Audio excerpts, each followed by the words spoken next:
El tenedor no erró. Me pegó en el hombro primero. Luego cayó en mi plato con un ruido agudo y tonto que cortó el silencio de la habitación.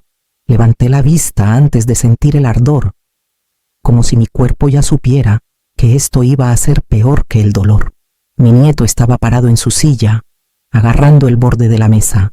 No estaba enojado, tampoco bromeaba, parecía seguro, cómodo. Mamá dice que eres solo la sirvienta, dijo. Lo dijo claro, como una frase que había ensayado. Por un segundo nadie reaccionó. Luego vino la risa. No fuerte, no cruel, solo fácil. Del tipo que usa la gente cuando no quiere ser el primero en decir algo serio. Miré a mi hija. Estaba sosteniendo su copa de vino, con el codo en la mesa. No lo corrigió, ni siquiera parpadeó. Ahí fue cuando lo sentí algo que se hundió dentro de mí. No un corazón roto, algo más pesado, como una revelación. Me llamo Camila y tengo 68 años. Me han llamado muchas cosas en mi vida. Mamá, viuda, confiable, la que llega temprano y se queda hasta tarde. No recuerdo que nadie me haya llamado la sirvienta antes. No a la cara, no así. Me quedé sentada demasiado tiempo, lo suficiente para sentirme tonta por quedarme, lo suficiente para que la risa siguiera sin mí. Cuando por fin me levanté, mis manos temblaban, pero no lo suficiente para que alguien lo notara. Doblé mi servilleta, la puse al lado de mi plato. Nadie preguntó a dónde iba, no dije adiós, afuera. El aire se sentía cortante, mi hombro latía, un dolor sordo que me traía de vuelta al momento. En el carro, me di cuenta de que pensaba más en el tenedor que en las palabras. Eso debería haberme dicho algo. Para cuando llegué a casa, mi teléfono ya se estaba iluminando. Manejé a casa con la radio apagada. Necesitaba el silencio. Solo las llantas en la carretera y mi propia respiración, un poco demasiado rápida, un poco demasiado fuerte en el carro. Seguía viendo caras, no toda la escena, solo destellos. Mi cuñado sonriendo como si fuera inofensivo, mi prima mirando su plato, mi tía fingiendo toser, y mi hija, con los codos en la mesa, copa de vino en la mano, tranquila, cómoda. Todos lo oyeron. Esa es la parte que empieza a calar mientras espero en los semáforos rojos. Esto no fue algo al azar de un niño.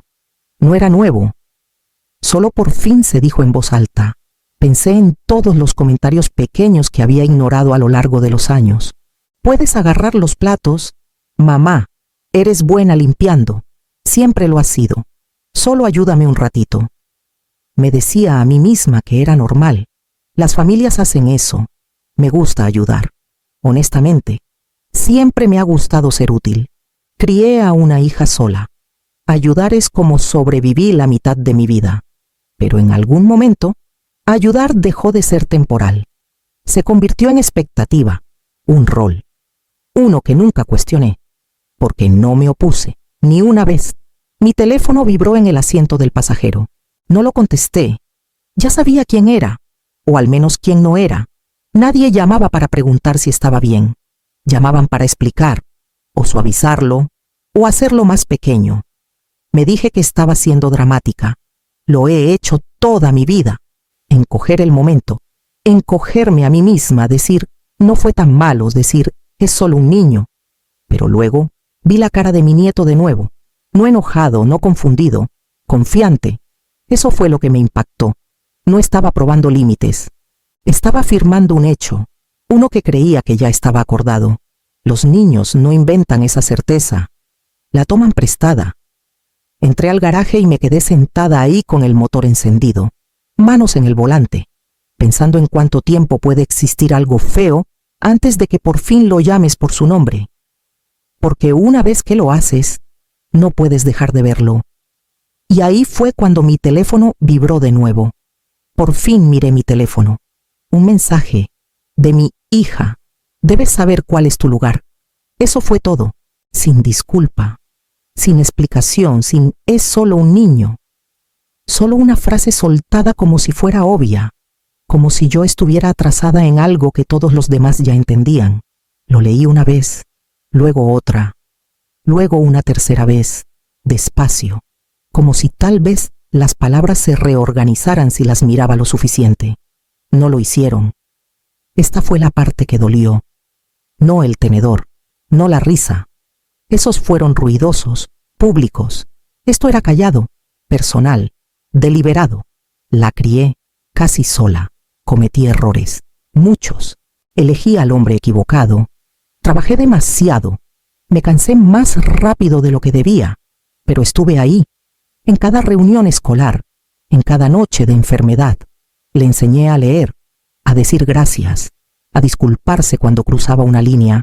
En algún momento, decidió que yo estaba por debajo de ella. Sentí ira primero, caliente y rápida. Luego se apagó y dejó un cansancio pesado atrás. Después vino algo que no esperaba en absoluto. Calma. No respondí. No discutí. No me defendí. Sabía que cualquier cosa que dijera en ese momento se convertiría en súplica o explicación. Y me negué a hacer ninguna de las dos. En cambio, abrí el cajón de abajo del archivero en el pasillo, el que no había tocado en años. Los papeles se deslizaron con un sonido seco. Carpetas viejas, sobres legales, cosas que me había dicho que no necesitaba pensar más. Mis manos olían a polvo y tinta. Recordé firmar esos papeles en mi mesa de cocina, con mi hija llorando frente a mí, diciéndome que le estaba salvando la vida. Recordé creerle. Recordé pensar que familia significaba que nada de esto se usaría en nuestra contra. Cerré el cajón despacio. Si tu propia hija te dijera algo así, ¿todavía correrías a protegerla de la misma manera? Me quedé sentada un momento más, teléfono boca abajo, dándome cuenta de que esto no era sobre un mal mensaje, era sobre lo que venía después. Hace 4 años, no podía ser aprobada en ningún lado. Cada banco decía no. Crédito arruinado. Demasiadas malas decisiones acumuladas. Vino a mi mesa de cocina con ojos rojos y un discurso ensayado. Es solo temporal, dijo. Refinanciaremos en cuanto las cosas se estabilicen. Su marido se sentó a su lado, mirando sus manos como si pudieran explicar algo. Tenía ahorros, no ricos, solo cuidadosos. Años diciendo no a mí misma. Una inversión afortunada que nunca presumí. Me dije que para esto era...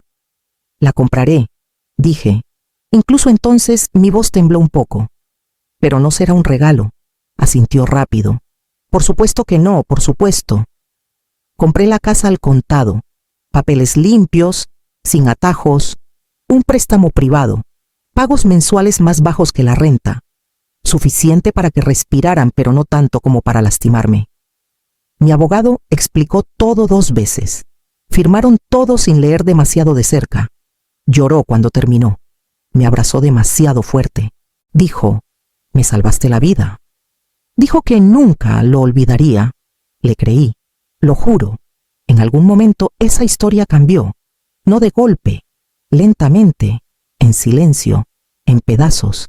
Se convirtió en su casa, su esfuerzo, su historia de superación. Yo me convertí en el detalle de fondo, la nota al pie, la persona que ayudó un poco. Abrí la carpeta y hojeé los documentos, fechas, firmas, mi nombre impreso claro y firme donde importaba, nota promisoria, escritura de fideicomiso, todo exactamente como lo recordaba. Me sentí tonta por no mirar antes, por confiar en la memoria en lugar del papel, por dejar que el amor borrara líneas que debían quedarse nítidas, pero también sentí algo más, alivio, como encontrar una llave extra en un abrigo que no has usado en años. No sabías que la necesitarías, esperabas no hacerlo, pero ahí está, pesada en tu palma, recordándote que no estás fuera de tu propia vida. Cerré la carpeta y me recosté. La casa nunca fue un regalo. Lo dijimos desde el principio. Ella solo decidió olvidar la parte que no le convenía.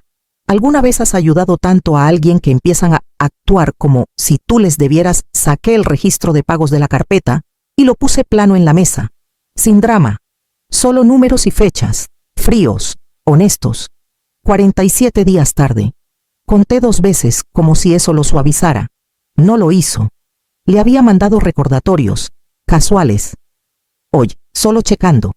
Lenguaje suave. Una carita sonriente una vez, que todavía me avergüenza. Otro mensaje una semana después. Más corto, más limpio. Luego nada. Silencio de su lado, como si yo hubiera dicho algo grosero en lugar de necesario. Ignorada o silenciada. Lo mismo. Desplacé por fotos que había publicado esa semana. Decoraciones de otoño. Velas alineadas en la repisa.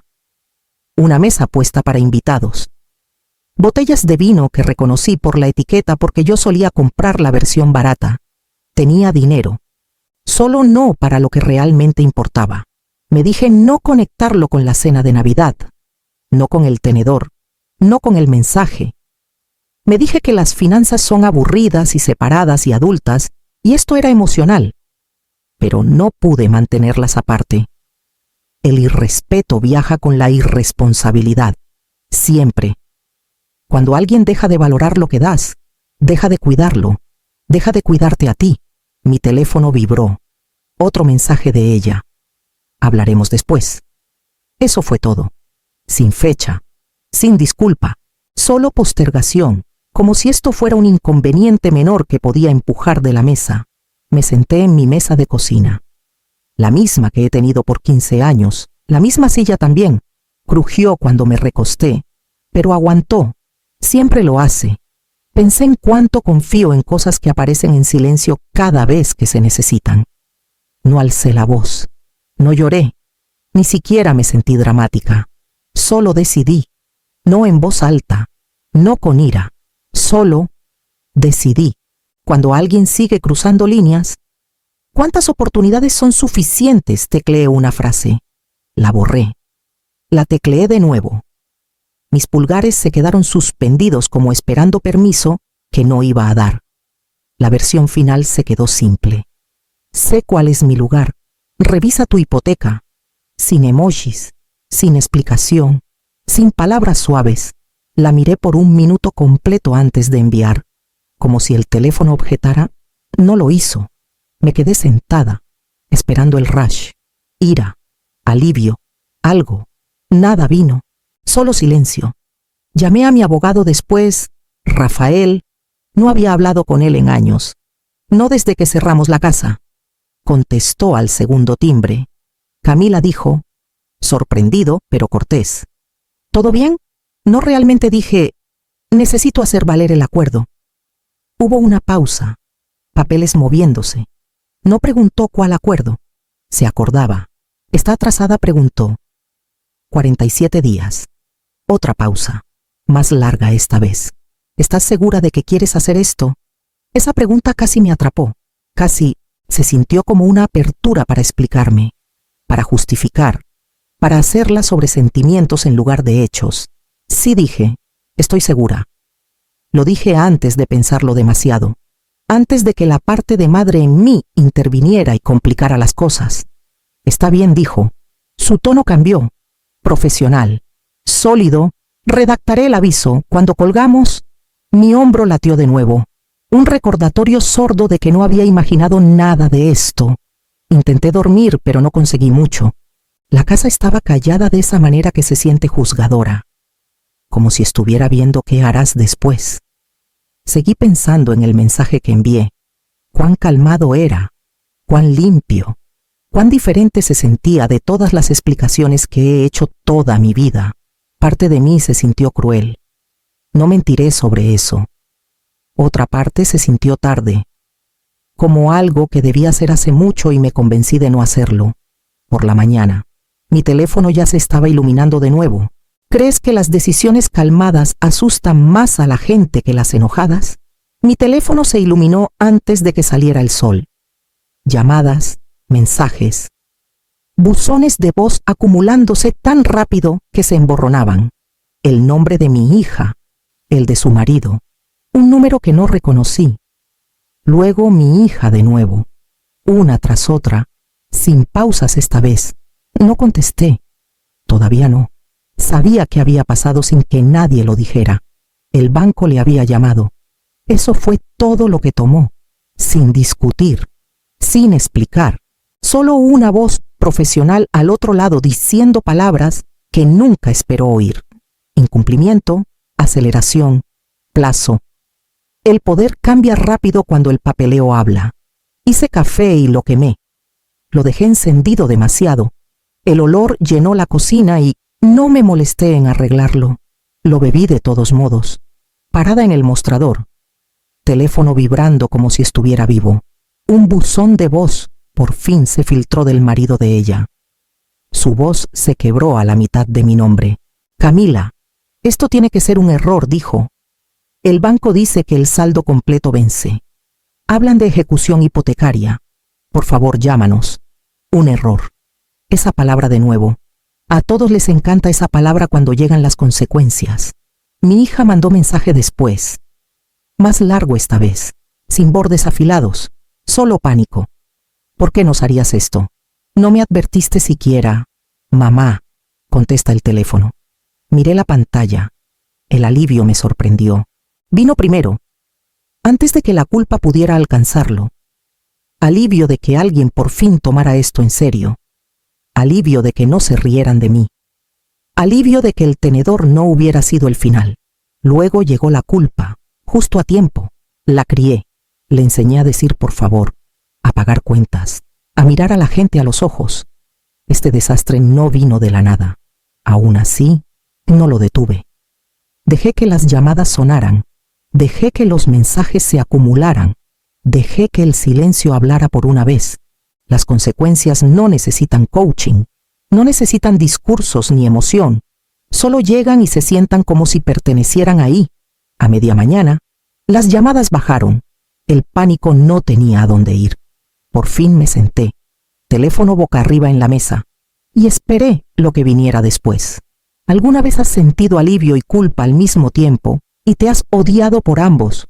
Por la tarde, no era solo mi hija llamando, mi hermana primero, luego una prima con la que apenas hablo ya, luego mi cuñado, su voz tensa, como tratando de quedarse cortés con los dientes apretados. «Estás siendo fría», dijo. «Estás exagerando», agregó mi hermana después.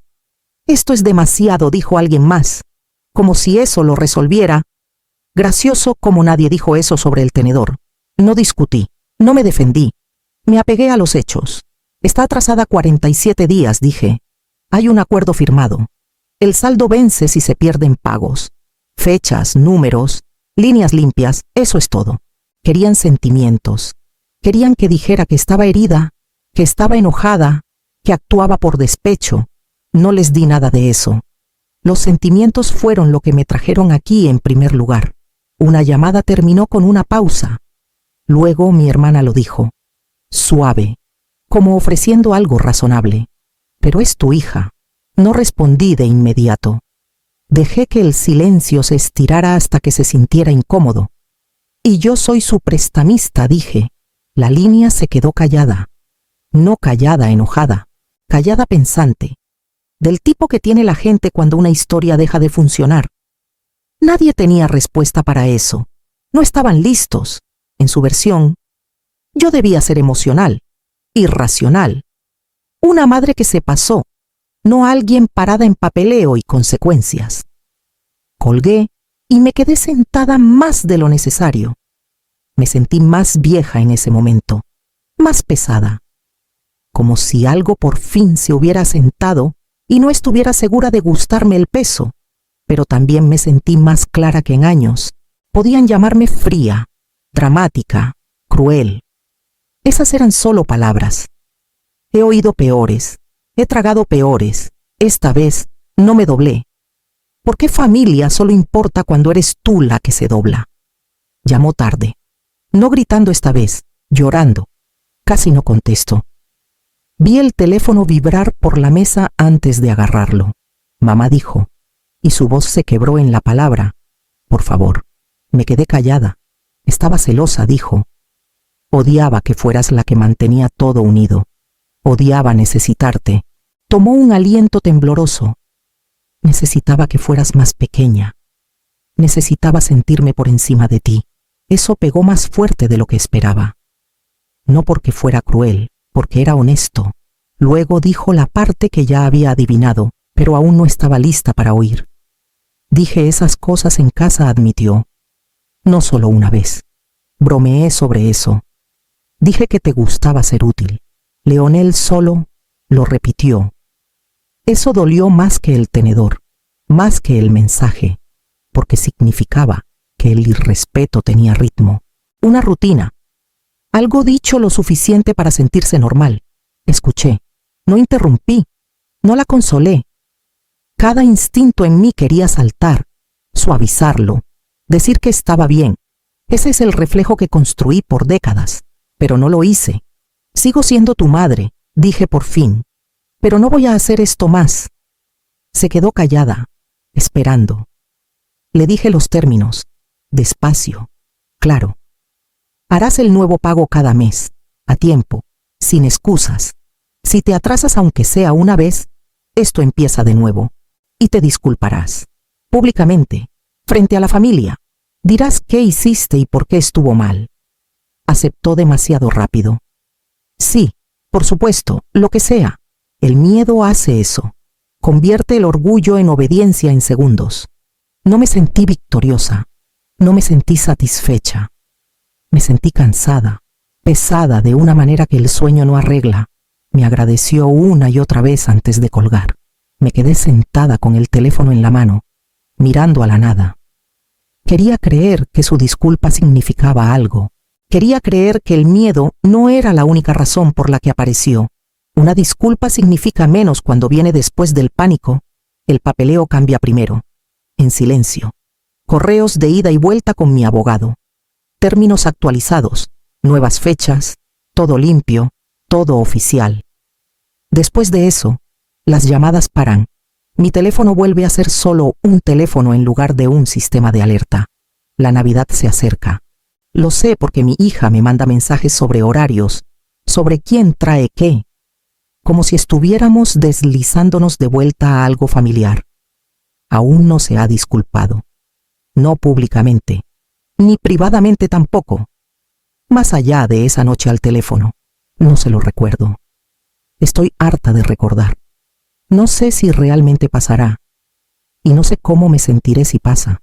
Aún pienso en el tenedor, no tanto en las palabras ya, el sonido, metal golpeando hueso, la forma en que todos se congelaron medio segundo antes de decidir que era gracioso. Ese sonido vuelve cuando estoy cansada, cuando estoy sola con mis pensamientos. Aún amo a mi hija. Esa parte no se apagó. Probablemente nunca lo hará.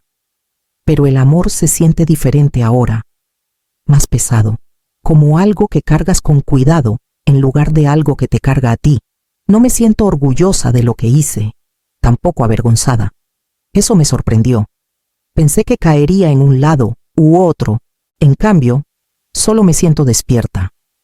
Por fin, como si hubiera dejado de caminar dormida por mi propio rol en las cosas. Aquí está la parte que nadie likes decir en voz alta. Ser amable no significa ser pasiva. Ayudar no significa desaparecer. Y familia no tiene acceso ilimitado a ti solo porque comparten tu sangre. Si hay una cosa que he aprendido, es esta: los límites no arruinan relaciones, las revelan. Te muestran quién se ajusta y quién resiste, quién te respeta y quién solo te quería cuando eras fácil. Aún no sé si me quedaré cerca. No sé si la distancia es temporal o permanente. Me estoy permitiendo no decidir de inmediato. Eso también es nuevo para mí. Ahora sé cuál es mi lugar. No el que ella trató de asignarme, el mío. Y antes de que te vayas, quiero oír de ti. Si alguna vez has estado en una situación donde la familia cruzó una línea y esperaban que te lo tragaras, comparte tus pensamientos. Historias como esta no terminan limpias, y tal vez no se supone que lo hagan. Aún estoy decidiendo qué viene después.